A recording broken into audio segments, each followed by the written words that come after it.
Good afternoon, friends. A very warm welcome from Ojas Skincare, Noida. So, today I am going to talk about PRP therapy or the platelet rich plasma. I am sure आप सबने इस treatment के बारे में सुना होगा.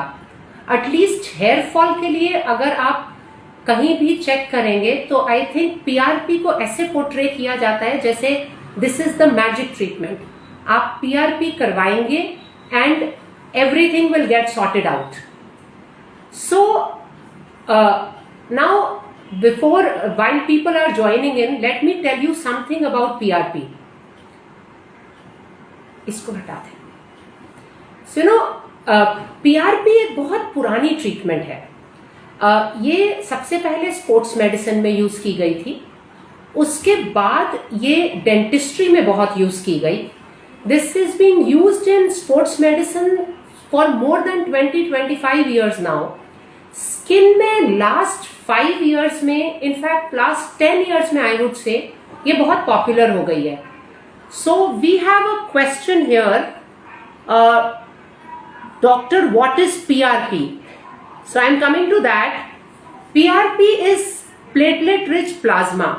तो इसमें आपका ब्लड लेते हैं, जैसे सैंपल के लिए लिया जाता है 10 to 30 ml, डिपेंडिंग कि किस इंडिकेशन के लिए PRP कर रहे हैं. उसको सेंट्रीफ्यूज करते हैं एंड उसमें से प्लेटलेट्स आइसोलेट करके फिर इंजेक्ट कर देते हैं. ये जो प्लेटलेट्स होते हैं ये बहुत रिच सोर्स होते हैं ग्रोथ फैक्टर का. तो बेसिकली आपके ब्लड की गुडनेस हम यूज करते हैं आपको बेटर स्किन देने के लिए, आपको यंग रखने के लिए, आपकी हेयर ग्रोथ अच्छी करने के लिए, और अगर आपकी बॉडी में ऐसे कोई अल्सर्स हैं जो हील नहीं कर रहे हैं तो उसकी हीलिंग में भी पीआरपी बहुत अच्छा वर्क करता है. एंड पीआरपी का फुल फॉर्म है platelet rich plasma. Now, so PRP hair के लिए I think is very common, but there is no technology, there is no treatment जो कि हर तरीके की हेयर फॉल को ट्रीट कर सकती है. So we have a question here from Manisha, where all can PRP be used? PRP hair में use होता है, ये आई एम श्योर 90% लोगों को तो पता ही है. लेकिन पीआरपी का स्किन में भी बहुत अच्छा यूज है. जहां आपके अर्ली साइंस ऑफ एजिंग है, आपको अपनी स्किन का टेक्सचर टोन थोड़ा सा बेटर चाहिए है, और आपकी स्किन में जस्ट फाइन लाइंस और थोड़े रिंकल्स आने लग गए हैं, तो उन केसेस में पीआरपी बहुत अच्छा वर्क करता है. बिकॉज जो आपके प्लेटलेट्स इंजेक्ट किए जाते हैं उनमें जो इतने सारे ग्रोथ फैक्टर्स होते हैं वो आपके स्किन का कोलेजन प्रमोशन बढ़ा देता है, स्किन का ओवरऑल बेस सब्सटेंस बढ़ा देता है, एंड टेक्सचर टोन काफी अच्छा हो जाता है. सो और पीआरपी की एक और इंडिकेशन होती है non healing ulcers. Actually PRP का यूज मेडिकली जैसे नॉन हीलिंग अल्सर्स वगैरह में is much older than the use for cosmetic treatments. So PRP can be used for hair fall, it can be used for early signs of aging, it can be used for improving your skin texture and skin tone, and it can be used for treating non-healing ulcers. So how many sessions are required and at what intervals? So see, typically PRP के हम 4 to 6 sessions करते हैं to begin with. And उसके बाद उसको maintain करने के लिए आप 1 in 3 months, जैसे आपने साल में 4 सेशंस कर लिए या 3 सेशंस कर लिए, या maintenance can be by other treatments जो कि आपके डॉक्टर आपको एडवाइस करेंगे. एंड सेशंस में गैप जो होता है वो 4 वीक्स का होता है. सो इसके बिहाइंड लॉजिक ये होता है कि जो आपके प्लेटलेट्स इंजेक्ट किए, वहां से ग्रोथ फैक्टर्स रिलीज हुए, फिर आपका कोलेजन प्रोडक्शन स्टिमुलेट हुआ, या स्पेसिफिक ग्रोथ फैक्टर्स हैं जिन्होंने हेयर ग्रोथ प्रमोट की, आपका हेयर लॉस कम किया, तो ये सारे प्रोसेस में टाइम लगता है अराउंड 3 to 4 वीक्स. इसलिए सेशंस का गैप मिनिमम 4 वीक्स का रखा जाता है. सो 4 to 6 sessions done at a 4 to 6 week gap, and then maintenance sessions maybe once in 3 months or 4 months. And PRP के साथ आपकी मेडिकल ट्रीटमेंट चलती है. मतलब यू नो, इट्स नॉट कि आप पीआरपी कर लोगे और आप हेयर के सप्लीमेंट्स नहीं लोगे या फेस पे कोई बेसिक रूटीन नहीं करोगे and PRP will work. So PRP और आपकी मेडिकल ट्रीटमेंट एक साथ they work very well. So till the time we have next session, let me answer the next commonly asked question, which is कि PRP का result कब आता है. PRP का हाइप इतना जनरेट किया गया है कि अगर आप PRP सोशल मीडिया में पढ़कर आएंगे या फिर जनरली आपने इधर से नेट से उसकी इंफॉर्मेशन ली है, तो यू वुड एक्सपेक्ट कि PRP करते ही पहले सेशन में मैजिक हो जाएगा. अब सी अगर आप बहुत लकी हैं तो हो भी सकता है, लेकिन जनरली जो PRP का रिजल्ट आता है वो आपको थर्ड सेशन में दिखता है. बिकॉज 3 to 4 वीक्स तो आपके ग्रोथ फैक्टर्स को एक्ट करने में लग जाते हैं. फिर कोलाजन प्रोडक्शन स्टिमुलेट होती है या आपके हेयर फॉलिकल स्टिमुलेट होते हैं एंड फिर उसका रिजल्ट आने लगता है. तो कुछ पेशेंट्स ऐसे होते हैं जो कि सेकंड सेशन में भी दे फील, जैसे स्किन में दे विल फील कि स्किन का टेक्सचर बेटर हो गया है, टोन थोड़ी सी स्मूथनेस आ गई है, लेकिन जो रिंकल्स फाइन लाइंस पे इफेक्ट आता है वो जनरली आपका थर्ड सेशन तक आप एक्चुअली आप परसीव कर पाते हैं. एंड हेयर में आपको फॉल में रिस्पॉन्स आ सकता है by the second session, but जो रीग्रोथ होती है वो usually third session fourth session पे स्टार्ट होती है. So this was the question, when will I start seeing the results? I've already told you, generally when you come for the third session you are going to be very happy, and some of you might appreciate a difference when you come for the second session also.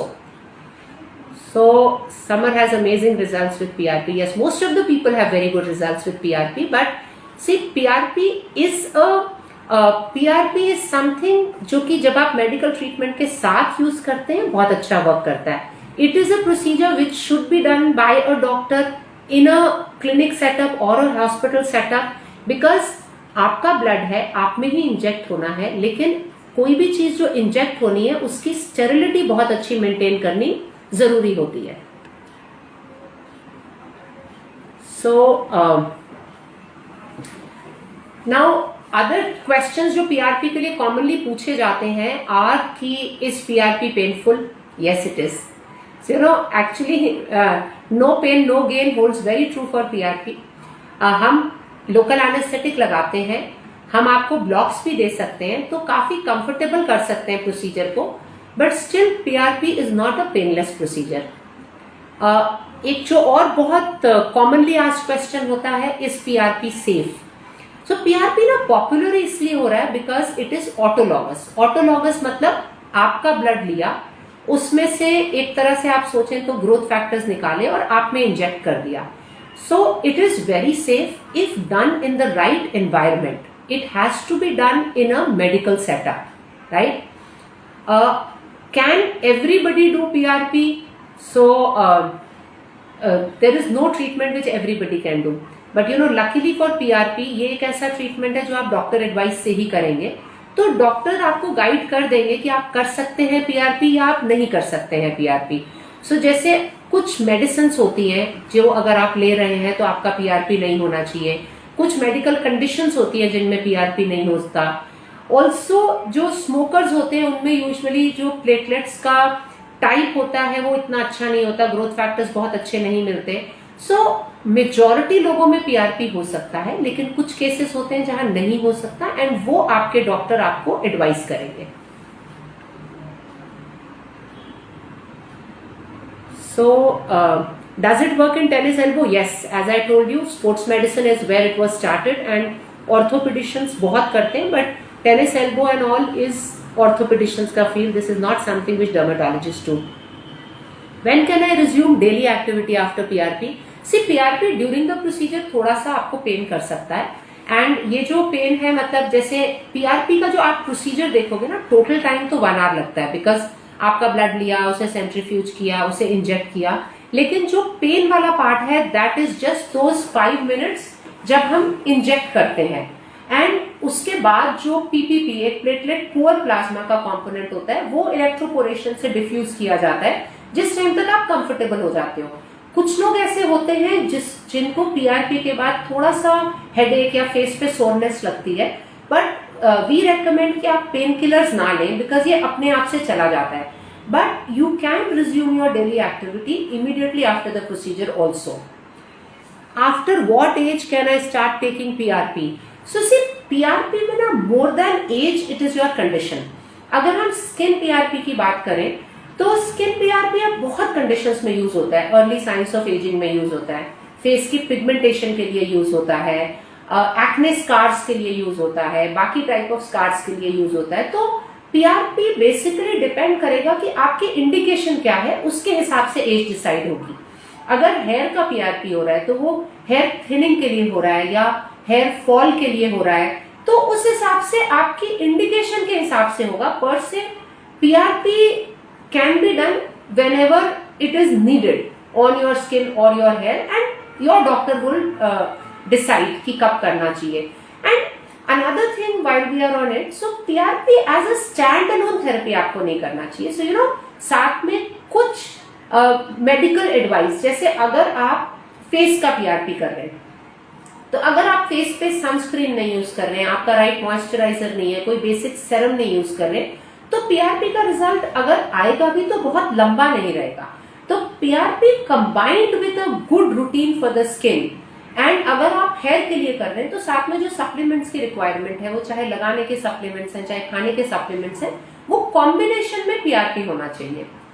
So another question is how many sessions will I need? So as I already told you, 4 to 6 sessions done at a 4 to 6 week gap, and उसके बाद maintenance sessions, maintenance PRP से करना है या किसी और treatment से करना है या सिर्फ मेडिसिन से करना है, वो आपके डॉक्टर आपको गाइड करेंगे। Can I use hair colour after PRP? Yes you can, but you should wait for 3-4 days because जब इंजेक्ट किया जाएगा तो ऑब्वियसली सिर्फ थोड़ा सा सोर होगा, तो हेयर कलर का रिएक्शन ज्यादा आ सकता है। तो generally it is a good practice to avoid hair colour a week before and a week after your PRP session. So generally अगर मैं आपको बोलूं, पर से देयर आर नो प्रिकॉशंस। जिस दिन आप पीआरपी के लिए आते हो उस दिन आप अपना हेड वॉश करके आते हो। We might suggest antiseptic shampoo जो कि आप यूज करो, एंड अगर आपके कोई मेडिसिन चल रहे हैं या कोई मेडिकल कंडीशंस हैं तो आपको पहले डॉक्टर के साथ कनेक्ट करना पड़ेगा। अब पीआरपी में कई बार एक बड़ी टेक्निकल प्रॉब्लम आती है, कुछ लोगों की वेन्स नहीं दिखती है, तो उनका फिर sampling can be an issue. तो अगर वैसा है कि आपकी वेन्स नहीं दिखती तो आप जिस भी क्लिनिक में जा रहे हैं आप पहले बता सकते हैं, तो कोई एक्सपर्ट जो फ्लेबोटोमिस्ट होते हैं उनको बुलाया जा सकता है। उसके बाद प्रोसीजर में except for a few contraindications rest everybody can do it, and after the procedure कोई ऐसे बहुत स्पेसिफिक वो नहीं रहता है, मतलब इंस्ट्रक्शंस नहीं रहता कि आप ये नहीं कर सकते या कुछ। अगर आपको बाहर मिट्टी में जाना है या कुछ तो we can give you a shower cap, but essentially everything is allowed. So can a heart patient take PRP? इसके लिए आपको अपने कार्डियोलॉजिस्ट से एडवाइस लेनी पड़ेगी, बिकॉज अगर आप ब्लड थिनर्स पे हो तो जनरली पीआरपी एडवाइस अवॉइड होता है। तो दैट डिपेंड्स कि आपकी हार्ट कंडीशन कितनी सिवियर है। एंड इनफैक्ट यू नो, आजकल जो हार्ट पेशेंट्स होते हैं उनमें जब हार्ट की बहुत सारी ट्रीटमेंट्स होती हैं तब भी साथ में पीआरपी किया जाता है, because PRP is a healing mix. But again cardiologist से आपको गो हेड लेना पड़ेगा। I don't want to give my blood. What other options I have? So, right, you know, even I would be scared कि पहले blood देना पड़ेगा और फिर मेरे बाल आएंगे। तो if you don't want to give your blood, तो हमारे पास ऑप्शन होता है मीजोथेरेपी ट्रीटमेंट का। मीजोथेरेपी में हम आपका जो लोकल साइट होता है, जैसे अगर फेस के लिए मीजोथेरेपी कर रहे हैं तो फेस पे, अगर हेयर के लिए कर रहे हैं तो स्कैल्प पे हम छोटे छोटे इंजेक्शंस देते हैं। जैसे पीआरपी में आपका ब्लड लिया जाता है एंड आपके प्लेटलेट्स आइसोलेट किए जाते हैं। मीजोथेरेपी में हमारे पास प्री फॉर्म्ड कुछ आती हैं मिक्सेस जो हेयर के लिए अच्छे हैं या स्किन के हैं तो वो स्किन के लिए अच्छे हैं, जो कि नीडल से इंजेक्ट कर दिए जाते हैं। So please suggest a good shampoo. Okay, so you no you can use any mild shampoo depending कि आपकी स्कैल्प कितना ऑयली है। जो भी शैम्पू बहुत ज्यादा लैदर करते हैं जिससे बहुत झाग बनती है वो यूजुअली थोड़े हार्श होते हैं। So now can we do something without needles, because PRP is with needles. Mesotherapy can be done with needles and it can also be done without needles. So कुछ टेक्नोलॉजी होती है जैसे electroporation, radio frequency, मतलब ये ना सारी heat based या cold based technologies होती हैं जिससे कि आपके सेल की टेम्पररी परमिएबिलिटी बढ़ा देते हैं, मतलब कि आपके सेल में मेडिसिन की डिफ्यूजन थोड़ी बढ़ जाती है।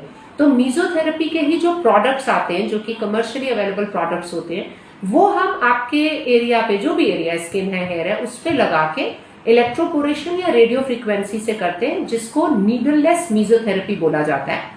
एंड यूजुअली इसका भी रिजल्ट अच्छा होता है। So for if you don't want to give blood, then mesotherapy can be done, and mesotherapy can be done with needles or without needles depending on what you are comfortable with. So जब हम needles use कर रहे होते हैं तो needles का एक जैसे एक्यूपंक्चर का रोल होता है, जैसे अगर हम हेयर में कर रहे हैं, स्किन में कर रहे हैं, तो नीडल्स का अपना एक रोल भी होता है, साथ में जो आप विटामिन दे रहे हो उसका रोल होता है। जब हम नीडललेस मेसोथेरेपी करते हैं तो वो नीडल्स वाला रोल नहीं रहता, तो आपको नंबर ऑफ सेशंस थोड़े से ज्यादा चाहिए होते हैं। जैसे पीआरपी के जो सेशंस हैं वो मंथली होते हैं। अगर हम नीडल्स वाली मेसोथेरेपी करते हैं तो हम 1 in 15 डेज करते हैं। अगर हम नीडललेस मेसोथेरेपी करते हैं तो वो हम शुरू में वीकली करते हैं, एंड एक बार जब आपको रिजल्ट आ जाता है तो फिर हम उसको 1 in 15 डेज या 1 in 1 month। So you know the treatments need to be individualised, but all treatments work. And ऐसा नहीं है कि everybody has to start with PRP, you know मुझे ब्लड देने में फर्क नहीं पड़ता एंड मेरे को नीडल से डर नहीं लगता तो आपको पीआरपी ही स्टार्ट करना है। देखो, आपकी हेयर की प्रॉब्लम है या आपकी स्किन पे कोई एजिंग की प्रॉब्लम है, तो ये तो दीज आर थिंग्स जिनकी ना बहुत लॉन्ग टर्म मेंटेनेंस चाहिए, बिकॉज इनमें बहुत सारी चीजें ऐसी होती हैं, जैसे हेयर में भी अगर थिनिंग का प्रोसेस आप देखो तो वो बेसिकली हेयर एजिंग का प्रोसेस है, राइट। सो अगर हेयर एजिंग, अगर हम एंटी एजिंग कुछ भी करते हैं तो वो तो हमें कंटिन्यू करना ही है। तो बहुत सारे ऐसे केसेस होते हैं जिनमें हम intentionally we will start with a needleless treatment, then if required we can go to needle wala mesotherapy, or we can go to PRP. So it is something which your doctor will decide for you.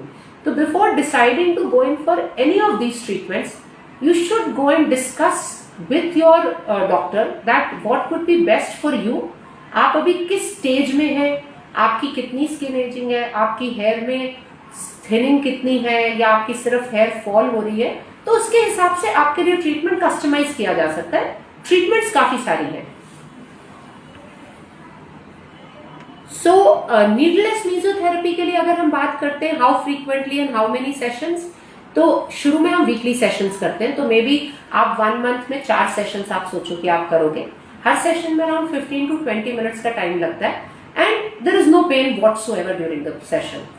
Usually within a month आपको result आ जाता है, मतलब as in आपका जो acute fall वगैरह होता है वो कम हो जाता है।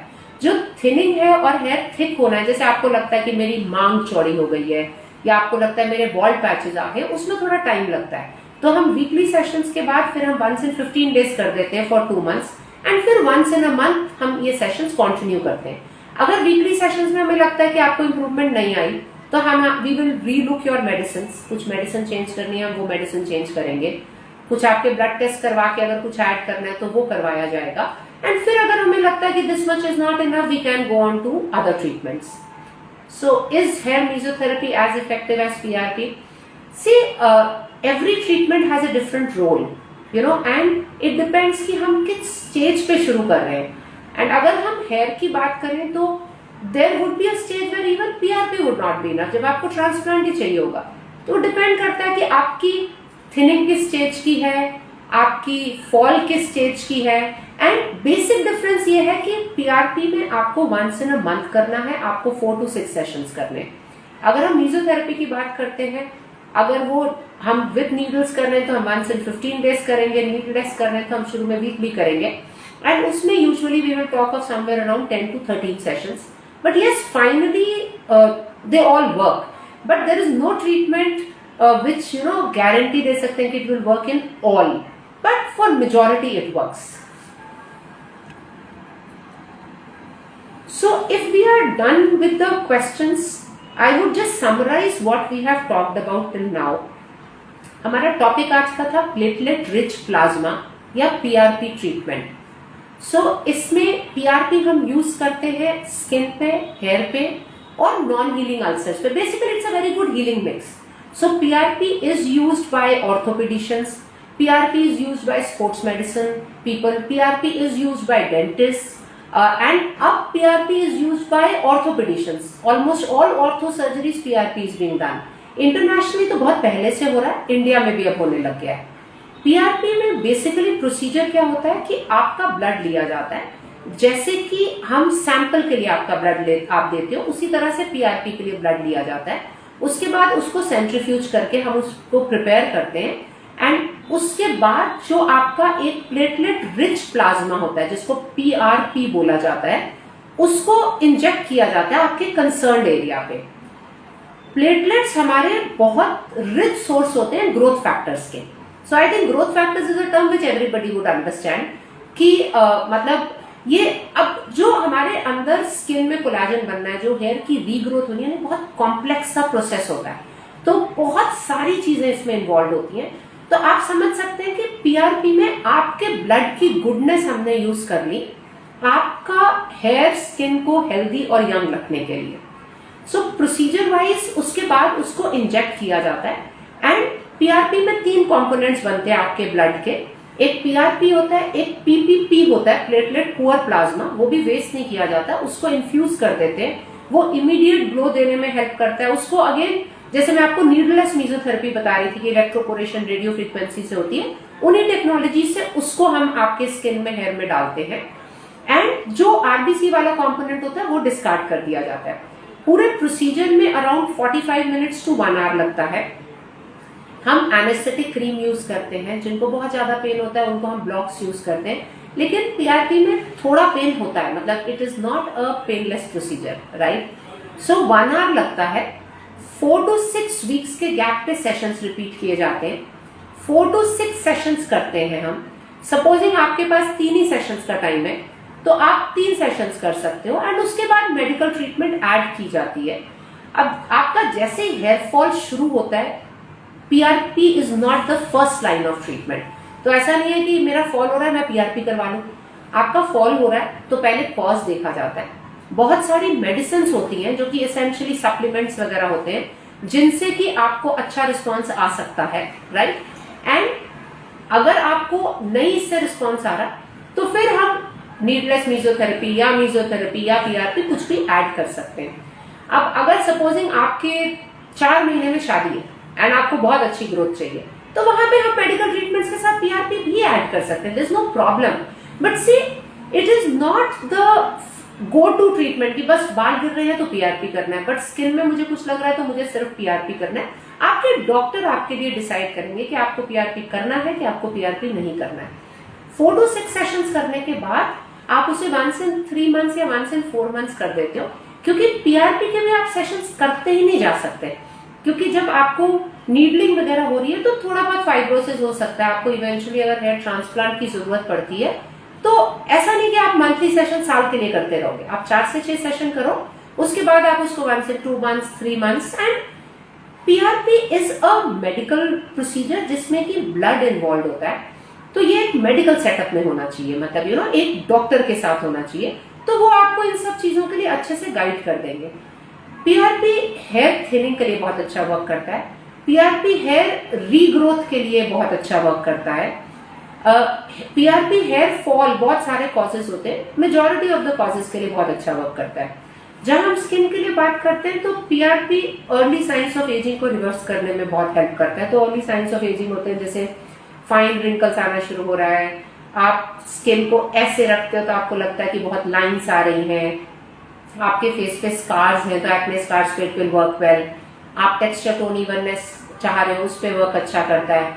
मिलाजमा में प्रमोट होता है, बट सी मिलाजमा में ऐसी कोई भी ट्रीटमेंट नहीं है जो हम प्रॉमिस कर सकते हैं कि ये वर्क करेगा ही करेगा, बट यस वो ना ओवरऑल आपकी स्किन को हेल्दी कर देता है। सो एक बार जब आपकी स्किन ओवरऑल हेल्दी हो जाती है तो वो बहुत सारी चीजें खुद से भी ठीक कर लेती है। सो हेयर की बहुत सारी इंडिकेशंस है, स्किन की बहुत सारी इंडिकेशंस है। इनफैक्ट अगर हम अब देखें तो PRP is being promoted in every indication. So your doctor will take a call कि आपको कहाँ रिक्वायर्ड है या कितना रिक्वायर्ड है। एंड अगर आपको पीआरपी आप डॉक्टर एडवाइस से करेंगे, you will never go wrong. PRP शुरू होने से पहले थोड़े से आपके ब्लड टेस्ट किए जाते हैं, एंड उसके बाद then it's like a normal procedure. Post PRP आपको थोड़ा सा डिस्कम्फर्ट सेम डे के लिए रह सकता है, बट ऐसा कुछ नहीं कि आप काम नहीं कर पाओगे या आपको छुट्टी चाहिए। बट जनरली पीआरपी के बाद हम आपको पेन किलर्स मना करते हैं, क्योंकि पीआरपी से बॉडी में जो थोड़ा सा रिएक्शन होता है वो डिजायरेबल होता है, उसी से ही रिजल्ट आता है. सो I think we are done with all the questions, and agar if there are any questions which you have which I have missed, you can leave them on our Insta handle. Any questions that we get within the next 24 hours, I will make sure that you get an answer. So thank you once again and have a great evening. Bye.